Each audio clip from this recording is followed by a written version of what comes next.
ಇತ್ತೀಚೆಗೆ ಮೆಟ್ರೋ ಹಳಿಗೆ ಜಿಗಿದು ಆತ್ಮಹತ್ಯೆ ಮಾಡಿಕೊಳ್ಳುತ್ತಿರುವ ಪ್ರಕರಣಗಳು ಹೆಚ್ಚಾಗ್ತಿವೆ.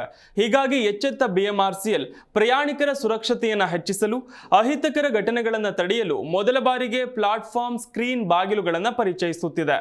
ಹೌದು, ದೆಹಲಿ, ಮುಂಬೈ, ಚೆನ್ನೈ ಮೆಟ್ರೋಗಳಲ್ಲಿರುವ ಈ ತಂತ್ರಜ್ಞಾನ ಬೆಂಗಳೂರಿನ ಮೆಜೆಸ್ಟಿಕ್ ಮತ್ತು ಸೆಂಟ್ರಲ್ ಕಾಲೇಜು ಹಾಗೂ ಮುಂಬರುವ ಪಿಂಕ್ ಲೈನ್ ನಿಲ್ದಾಣಗಳಲ್ಲಿ ಅಳವಡಿಕೆಯಾಗಲಿದೆ. ಈ ಯೋಜನೆ ಮುಂಬರುವ ಪಿಂಕ್ ಲೈನ್ನಲ್ಲಿರುವ ನಿಲ್ದಾಣಗಳಿಂದ ಆರಂಭವಾಗಲಿದ್ದು, ಈಗಾಗಲೇ ಪೂರ್ಣ ಪ್ರಮಾಣದ ಮೂಲ ಮಾದರಿಯನ್ನ ನಿರ್ಮಾಣ ಮಾಡಲಾಗಿದೆ ಅಂತ ವರದಿಯಾಗಿದೆ. ಈ ಬಾಗಿಲುಗಳು ಹೇಗೆ ಕಾರ್ಯನಿರ್ವಹಿಸಲಿವೆ ಅಂದ್ರೆ, ಮೆಟ್ರೋ ರೈಲು ಪ್ಲಾಟ್ಫಾರ್ಮ್ಗೆ ಬಂದು ನಿಂತಾಗ ಮಾತ್ರ ಈ ಬಾಗಿಲು ತೆರೆಯುತ್ತದೆ. ಜೊತೆಗೆ ಇದು ಜನ ಮೆಟ್ರೋ ಹತ್ತುವಾಗ ಆಕಸ್ಮಿಕವಾಗಿ ಬಾಗಿಲ ಬಳಿ ಬೀಳುವುದನ್ನು ತಡೆಯುತ್ತದೆ.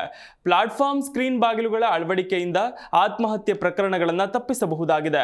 ದೆಹಲಿ, ಮುಂಬೈ ಮತ್ತು ಚೆನ್ನೈನಲ್ಲಿರುವ ಮೆಟ್ರೋಗಳಲ್ಲಿ ಈಗಾಗಲೇ ಈ ತಂತ್ರಜ್ಞಾನವನ್ನು ಅಳವಡಿಸಲಾಗಿದೆ. ಆದರೆ ಬೆಂಗಳೂರಿನಲ್ಲಿರುವ 83 ನಿಲ್ದಾಣಗಳಲ್ಲಿ ಯಾವುದಕ್ಕೂ ಇದನ್ನು ಇದುವರೆಗೆ ಅಳವಡಿಸಿಲ್ಲ. ಇನ್ನು ಈಗಾಗಲೇ ಮಾದರಿ ವಿದ್ಯುತ್ ಸ್ಥಾವರವನ್ನು ಹೊಂದಿರುವ ಎಂಜಿ ರೋಡ್ ಮೆಟ್ರೋ ನಿಲ್ದಾಣದಿಂದ ಈ ಯೋಜನೆಯನ್ನು ಪ್ರಾರಂಭ ಮಾಡುವ ಸಾಧ್ಯತೆಗಳಿವೆ ಅಂತ ಅಧಿಕಾರಿಯೊಬ್ಬರು ಹೇಳಿದ್ದಾರೆ. ಈ ಯೋಜನೆಗೆ ಅನುಮೋದನೆ ಸಿಕ್ಕ ನಂತರ 6 ತಿಂಗಳ ಅವಧಿಯಲ್ಲಿ ಪಿಂಕ್ ಲೈನ್ನಲ್ಲಿರುವ ಎಲ್ಲಾ ಮಾರ್ಗಗಳಿಗೂ ಈ ಬಾಗಿಲುಗಳನ್ನು ಅಳವಡಿಸಲಾಗುತ್ತೆ. ಈ ಯೋಜನೆಯಡಿ ಪಿಂಕ್ ಲೈನ್ ಮಾತ್ರವಲ್ಲದೆ ಪರ್ಪಲ್ ಲೈನ್ನಲ್ಲಿರುವ ಮೆಜೆಸ್ಟಿಕ್ ಮತ್ತು ಸೆಂಟ್ರಲ್ ಕಾಲೇಜು ನಿಲ್ದಾಣಗಳಲ್ಲೂ ಪ್ಲಾಟ್ಫಾರ್ಮ್ ಸ್ಕ್ರೀನ್ ಡೋರ್ಸ್ ಅಳವಡಿಸಲಾಗುತ್ತೆ ಎನ್ನಲಾಗಿದೆ.